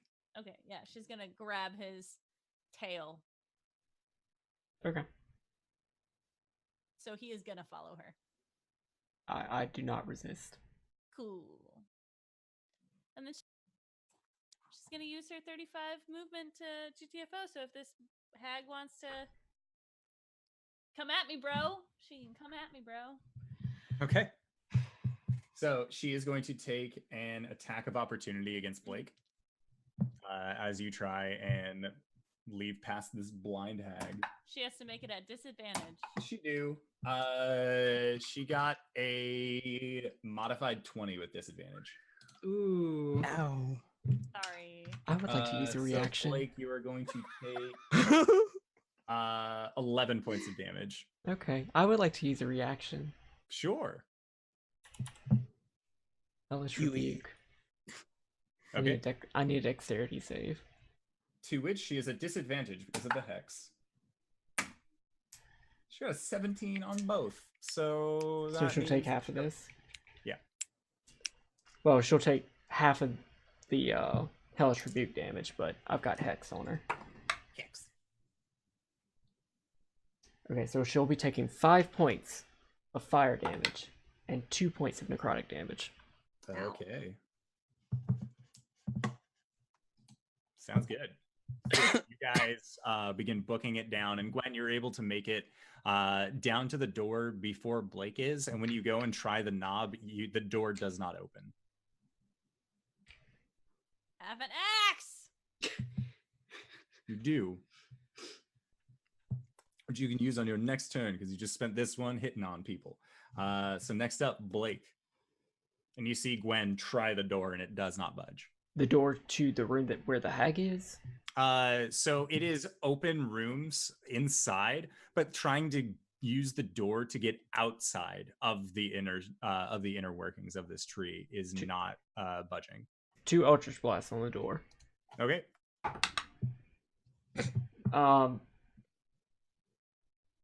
8. 12. The 12 hits. Roll for damage.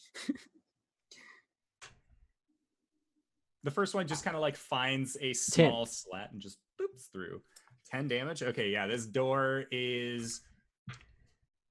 It's not completely blown off its hinges. It seems to have caved in from the force of the impact, but it's almost like there's some kind of magic keeping it in place. Can I use just tell me if this is a bonus action or not. As we just like get closer to the door, can I just like stick my burning claws like in it to try to like open it? Oh yeah, totally. That can be a offhanded attack.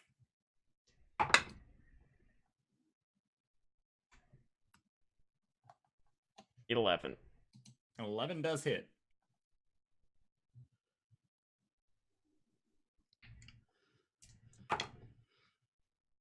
Uh, 3 points of slashing, 5 points of fire. That door's gone. You just rip, like you pull it inward. And kind of looking at the hinges, you're like, oh, I see. It was supposed to be like a push door, but not this time. No, it was always a pull-in door. So yeah, you just rip it off of its hinges and it goes spattering across the ground inside of this tree.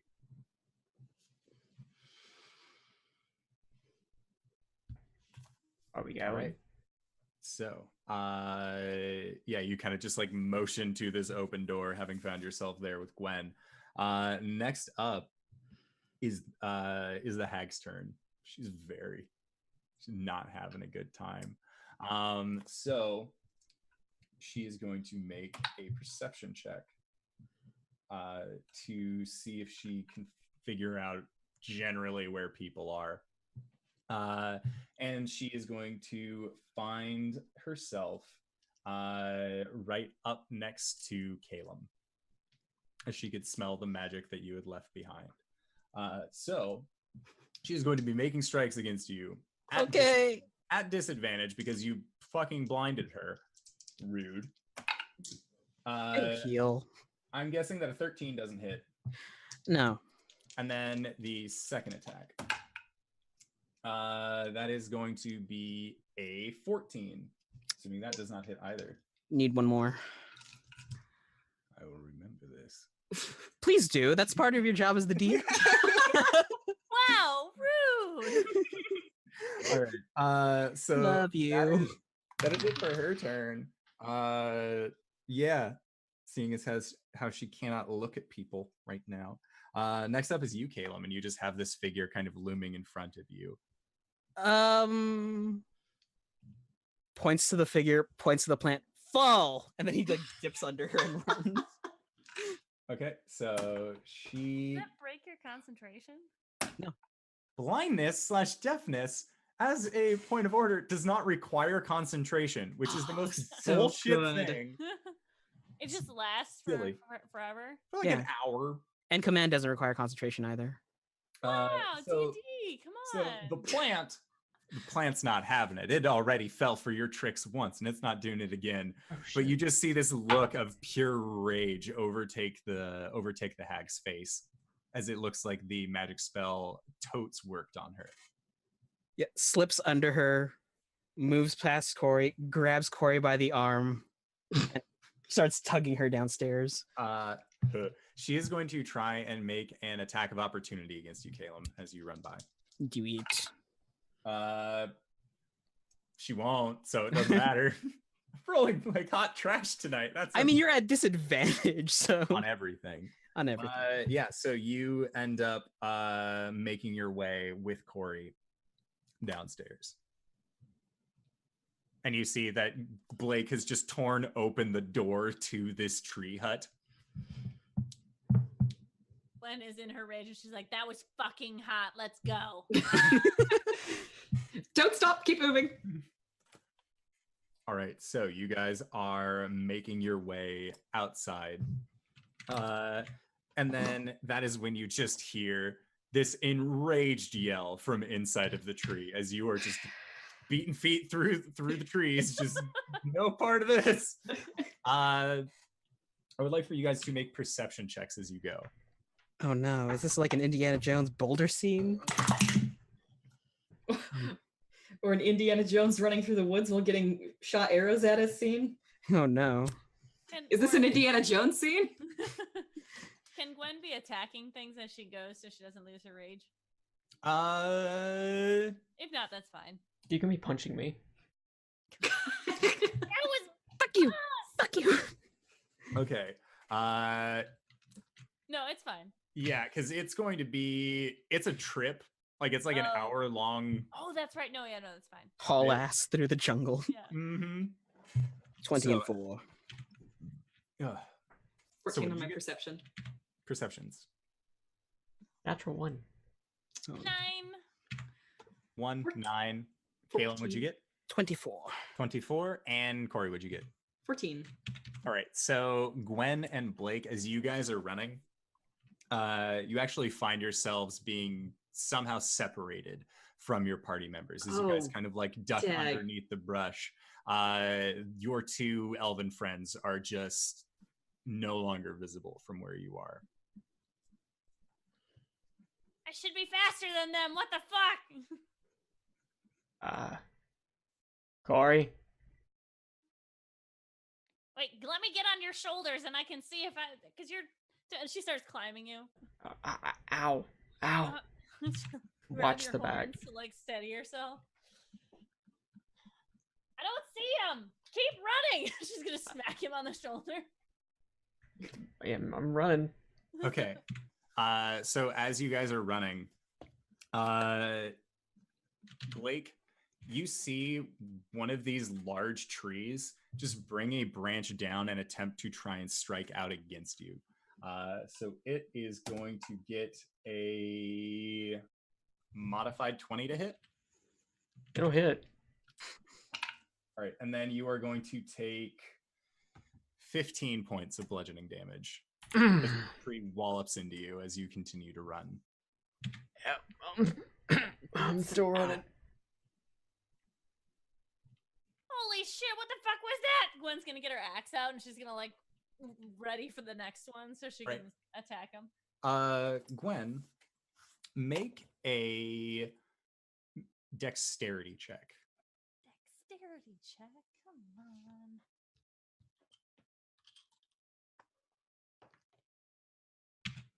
Eight. All right. So vines actually begin to come up from below and wrap around your legs. I'm on his shoulders. Okay. So we'll say that you had kind of fallen off of the back when he had gotten hit in the chest with this large tree branch. Yeah. And then Cori and Caelum, as you two are running, you guys are neck and neck with Gwen and Blake. And then as you pass through this small bit of brush, they are gone. But guys,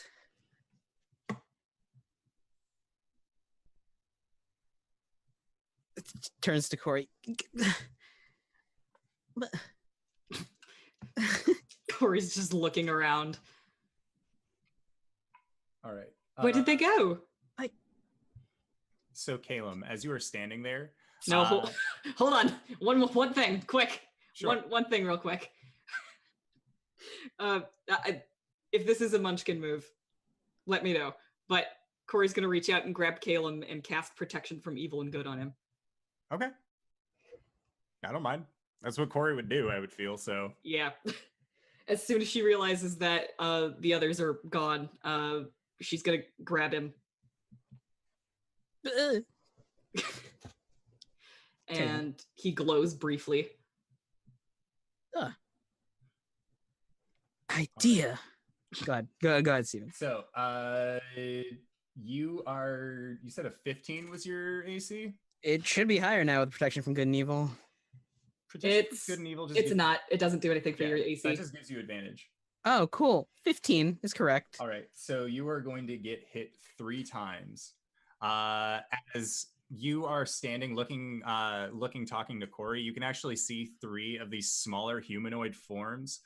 These same kind of weird little wooden creatures that you had met inside of the Hag's Tree just kind of point out their arms as spikes begin to just shoot out from them as these 3 creatures actually launch spikes towards you. So that is going to be for 6 points of piercing. Cool. 9 points of piercing. Cool. And another 6 points of piercing. Ow! Goddamn. Any saves? Nope, no saves. Cool. All right, and Cori, you see that there are these 3 little ones as well. Can we outrun them? You can try. It's not a good thing for a DM to say. As Caelum, I really wanted to save the spell. He's gonna pull out the hag book, rip a page out of it, and like stuff it in his mouth, and then cast burning hands with cold damage, that peppermint blast. Okay. The freezing breath. Your peppermint Now. breaths. Peppermint breath, sleigh bells ringling, ting ting tingling. Ding ding ding a ling a ling. Shit. Hold on. I'm looking for the fucking. It's burning hands, right? Yep. So it's 3d6. Cool. I'm trying to catch all 3 of them in a cone. 1 plus 3 is 4 plus 6, 10 Okay. points of cold damage. All of them just drop from your usage of burning hands. Run! We run. And as we're running, Caelum is going to like send up a guiding bolt into the sky. Okay. Blake and Cori, or Blake and Gwen, make perception checks. Okay. Should That's I make 20. mine at disadvantage because I'm in the ground? No. Okay, cool. 13. 18. Okay, yeah, you both see Caelum's guiding bolt flare shoot up into the sky. Blake! Help! And Blake, you see that there is just this large tree creature that begins shambling towards you. It has me, right? Does it have me grappled? You are grappled by vines coming from the ground. I'm gonna free Gwen. Okay, so make a strength check.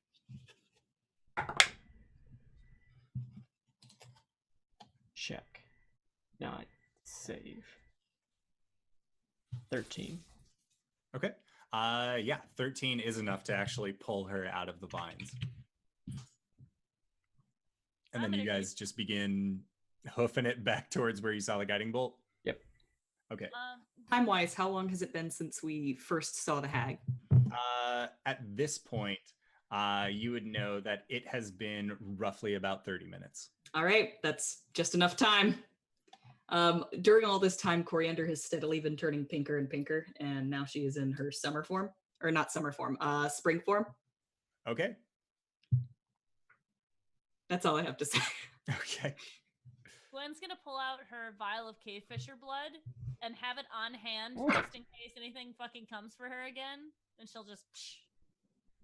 Sounds good. So as you guys continue to run through the woods... Oh, fuck it. I summon Oakenheel. It takes 10 minutes to summon him. Does it? Yeah. Oh, shit. You're right. Never mind. Never mind. Oh, shit, Yeah. you're right. No, last you saw, he was totally destroying city property by just eating a bunch of plants in the garden. Never mind. Yeah, Blake, as you pick up Gwen and you guys begin to head out, you just see what looks to be this large tree that is in the shape of a humanoid if it was just kind of blown out and larger. That seems to be bringing itself up out of the ground. I would like, at this point in time, to grab a bottle of Champion's Mead because I, as a player, have no idea what it does, and I think it might help. So Gwen's gonna drink it. It's a really, really, really fine tasting mead.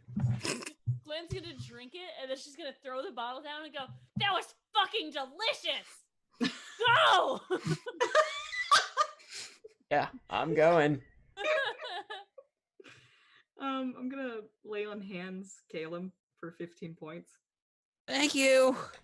At some point during this, I want to take out my crossbow and just like be Call of Duty soldiering across. But I would like to light it. Okay. There's another guiding bolt that goes in the air after a few minutes. Yeah, and the two of you following the paths of the guiding bolts, because Blake, you had gotten a natural 20 on your ability to spot it. So I'll just say further checks you have seen where they are going, and your hunter sense is tingling. So you guys begin making your way back over, and you're firing off these harrying shots. Make an intimidation check as you continue to do so, and you can use either your charisma or your strength. And I'll say you have advantage because you are shooting fire into the woods.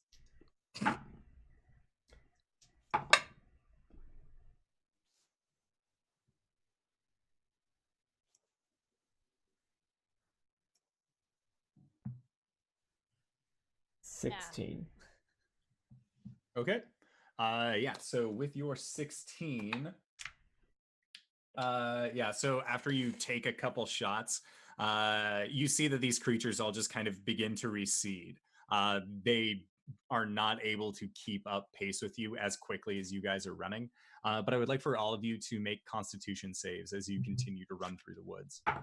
Because at this point, you've been going on for about 45 minutes. Your lungs are beginning to burn. Oh, okay.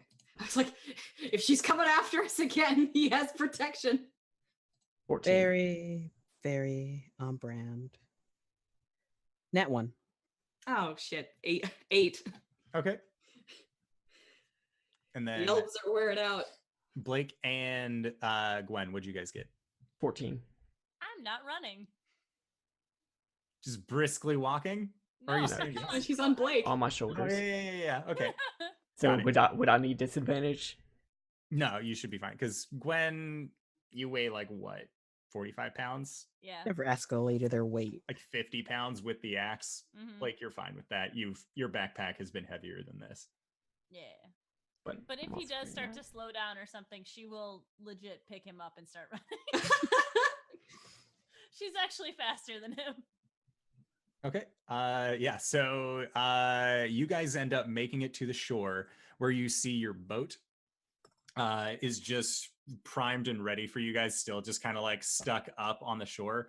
But Cori and Caelum are not there yet. The two of you are actually going to be taking a point of exhaustion as the boat, not Blake and Gwen, but Cori and Caelum are both going to be taking their point of exhaustion as you guys have been running through the woods for a while. And without your two natural trackers, things have been kind of getting a little bit harder, especially since Caelum, as wiry as he is very clearly out of shape as you guys continued to run. Is there some place to track that on the character sheet? Yeah, you go to so if you go conditions. into conditions, you just flip it on. Or exhaustion, you click level 1 at the very bottom.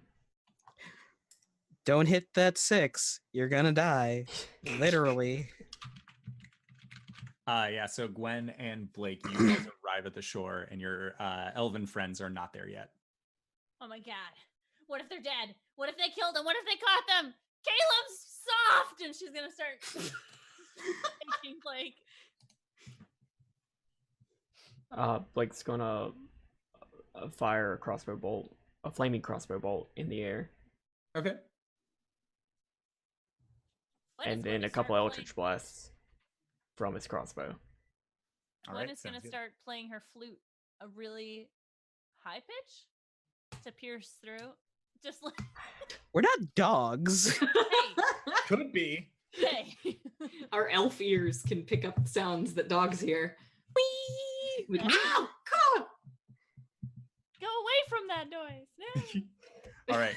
So It's gonna be full on from that video that we watched, just trilling it. awesome. So yeah, you guys are firing shots off into the air, and your boat is kind of just like rocking back and forth in the sand. Doesn't really know what's going on. But then you see your two friends, your two elven friends, looking very red in the face, especially Caelum. He doesn't look like he was meant to run this far wearing all of that armor, and neither does Cori. But they make it to the shoreline just fine. And that is when you guys all hop onto this boat and then begin making your way out to sea. Yeah. Oh my god, guys, this is a sea hag. What are we thinking? It's gonna be fine. It's gonna be fine. We make it back to Arasthk. Caelum has like, oh god. I was going to say, you see, as you guys get out onto your boat and the boat is paddling itself backwards to try and get back out into the ocean, you see this hag emerge from the foliage.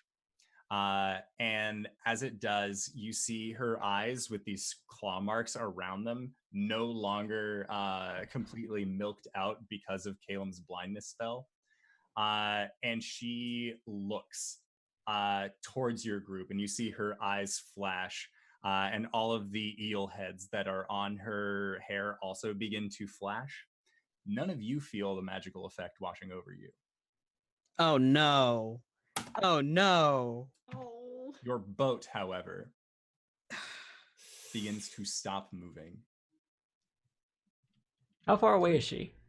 How far away is she? She is 30 feet away at this point. Oh, I'm popping gonna some look at shots. Blake. And then I'm gonna fire a guiding bolt at 3rd level at her. Oh, shit. So that's 16. 16 plus 5 is 20. Yeah, that'll 21. 21. That'll still hit. Son of a bitch. Sorry. It's a lot of dice. Is this an effect that the boat require? Like, has the boat been mechanically? What's happened to this boat? You see that its oars are beginning to stop moving. Okay, as in like, As it seems to be locking up. is this like paralysis, or is this something that it could save from? Is it having saves on the end of its turns? It saved once, but now Caelum's doing a thing. Ah. I hit her for 25 points radiant damage. Okay. So for 25, Jesus. 66, bruh. Yeah, she is not too pleased by that. Blake, what are you doing? For a bonus action, I would like to activate my Blood Curse of the Marked. Hoo-hoo.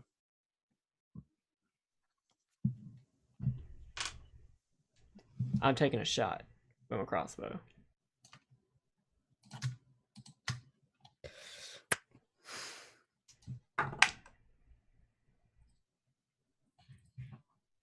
You got advantage, you're getting helped. With advantage? Uh-huh. Okay. 17. 17 hits. Roll for I rolled a damage. 9. I rolled an 8 and a 9. Ugh.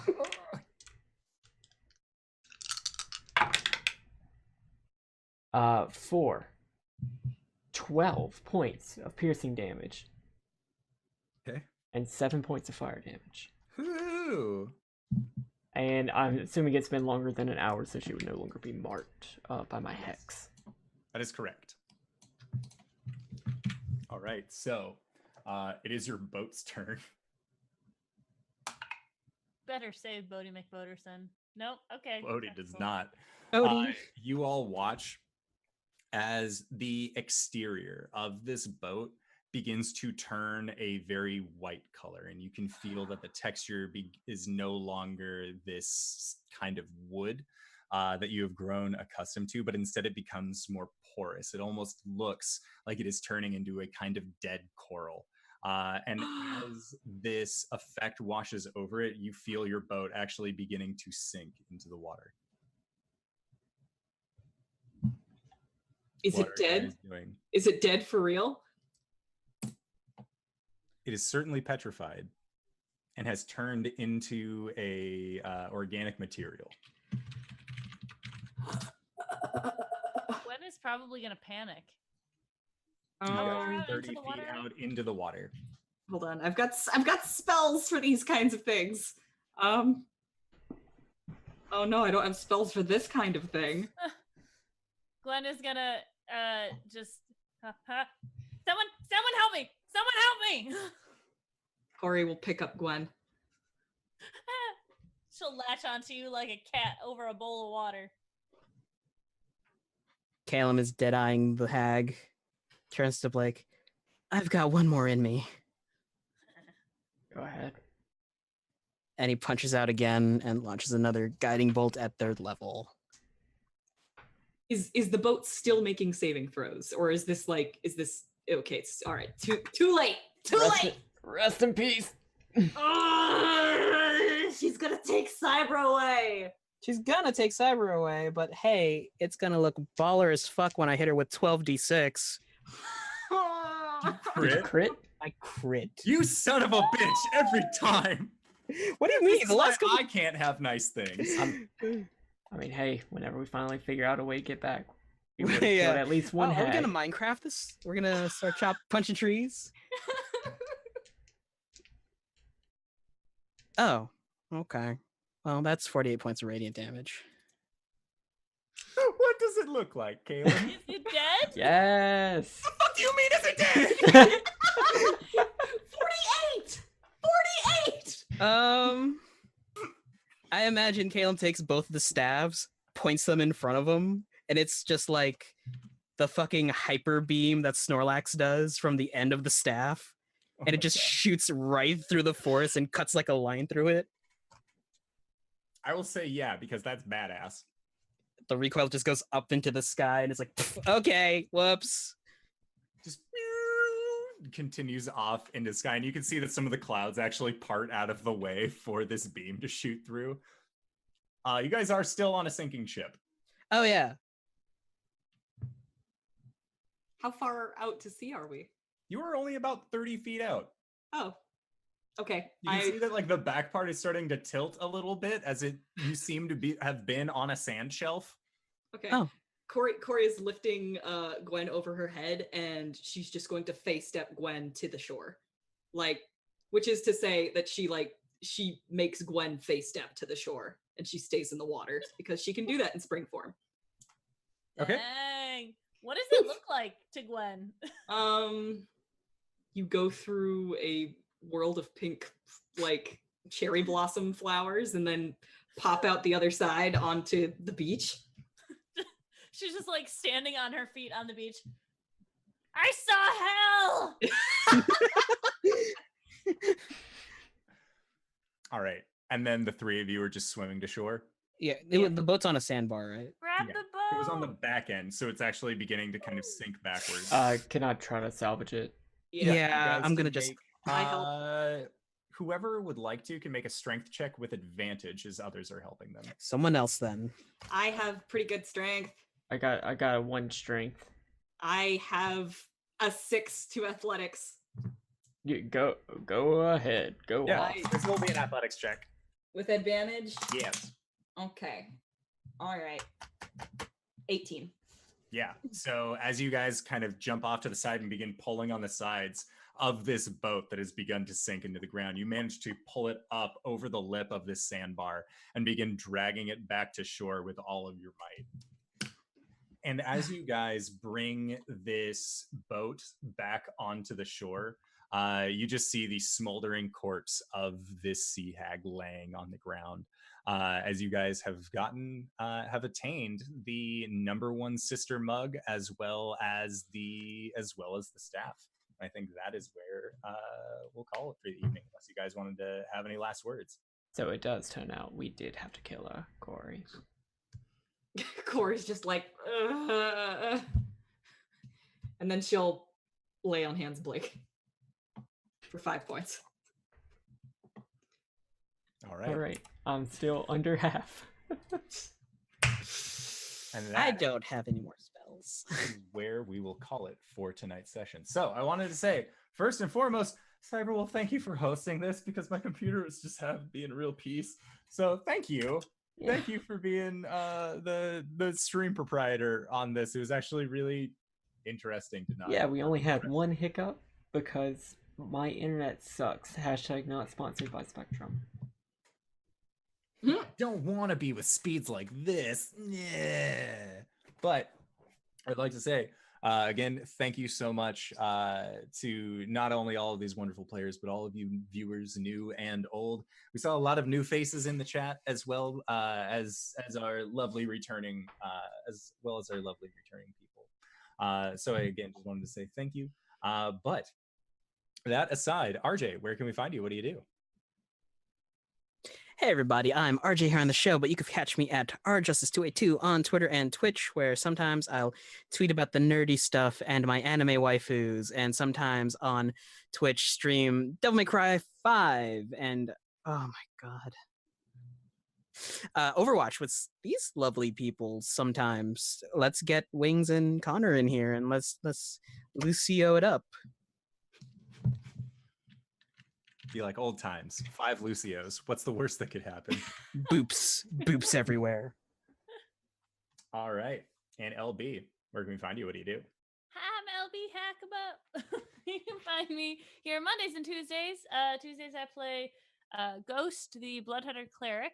And then on Fridays I am on the Pro Restarter channel. We do Birthright. Friday nights are really hard slot for a lot of us, so hopefully we'll be playing this week. And then Sunday, I am in the Fates game, the Young Heroes of Fate on Encounter Roleplay's channel, doing a lot of cool stuff there. Hopefully the sickness does not continue and people are able to play this week, but we're kind of in that odd. The fact, by the way, the fact that this group and the Tuesday night group basically have not missed, even Except for with that technical difficulties.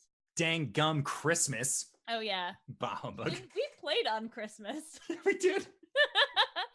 but it's amazing, and I'm very grateful for this group of people. So, Aww. All right. And Cyberwolf, where can we find you? What do you do? Hi, I'm a Cyberwolf. You can find me at Twitter. This thing at Cyberwolf1201. I tweet about stuff. It's good sometimes. It's bad most times, which is the content that you come here for. But I usually tweet whenever I'm live on channels like this one or my own Twitch channel, Cyberwolf1201, where right now we're playing through Breath of the Wild badly, but getting all the juicy lore because that's fun. For other role-playing stuff, you can find me here, which is good. I love this game so much. You can find me on Thursdays on Pro Restar's channel, playing The Little Things, 5th edition D&D, but I'm playing a Babu, who got into some trauma last week, but it's fine. Everything's fine. So tune into that. Also check out Open for Adventures channel. They're really cool. Kyle with an N and I do a podcast. It's called Let's Talk About It, where we get drunk and we talk about stuff. Another episode's coming real soon, but right now we're also trying to get our older episodes up on all the major podcasting platforms. We are having issues with that because Apple doesn't like episode titles having episode numbers in them, even though they say they don't. You know. But yeah, make sure to check that out. Also, check out Kyle with an N's Twitch channel because she just hit affiliate tonight. Oh, congratulations, Niall! You did it! Love you. Congrats, girl. Proud of you. Yeah, I think that's it. I put new merch in my merch store. It's good. It looks so good. I want the ones that the shirt that has the racing stripes on it. It's not really racing stripes, but it's like the outer pipe. The Oh, they're so good. Anyways. It's called like canvas pipe something. I don't know. I ordered one. I'm like, I love this. Want. It's true. And Danae, where can we find you? What do you do? I'm Danae Keener. You can find me at DanaeKeener.com. I do drawings based on D&D, sometimes drawings based on the stream. And so if you want to see those drawings, you can go to DanaeKeener.com. Yes. And if you have made it here already, well, you probably know who I am. I'm the Indoor Adventurer. And you can find me here Monday, Tuesday, Wednesday, sometimes other days throughout the week if I really have nothing else going on and these people want to play in some awesome tabletop games. Last week we streamed on Thursday with our finale for Summer in Woodlake, but I believe that Barry has also been working on some other world building stuff, so you can probably find more of that spooky horror kind of game from him. So if you want to follow at DamnItBarry, you can totally do that. Then, of course, we have Monday. This game is our homebrew game where I petrify boats and turn them into dead coral. Or you can come on Tuesday where I make players wish that they had gotten turned into dead coral in our Streets of Waterdeep for Waterdeep Dragon Heist. And then on Wednesday, we are currently gearing it up to be a one-shot Wednesday, so not even I know what's on the docket, but you should come back and check it out because it'll be fun. We also have a merch store, which is going to be bit.ly/indoormerch. Then, of course, there is also our Patreon for patreon.com/theindooradventurer. And if you want to check out any of our VODs, you can check it out on either YouTube or twitch.tv/theindooradventurer. We have an audio cast, and I think that's it for my announcements. Oh, yeah, but the merch that you can find at the store. My hair's too long, so LB has a really good representation of it. RJ's got a delectable mug, a mug that fits the perfect amount of liquid. Unless you're Graybeard. He says it is way too small for the amount of coffee that he drinks, but that's okay. We'll figure it out, GB. We'll get you a bigger mug, one with blackjack and hookers. So, with all of that being said, I want to say again, Thank you to everybody for stopping by. Thank you for Cyberwolf for streaming this on your end because my PC's being funky. And we will see you guys next time. All right, everybody.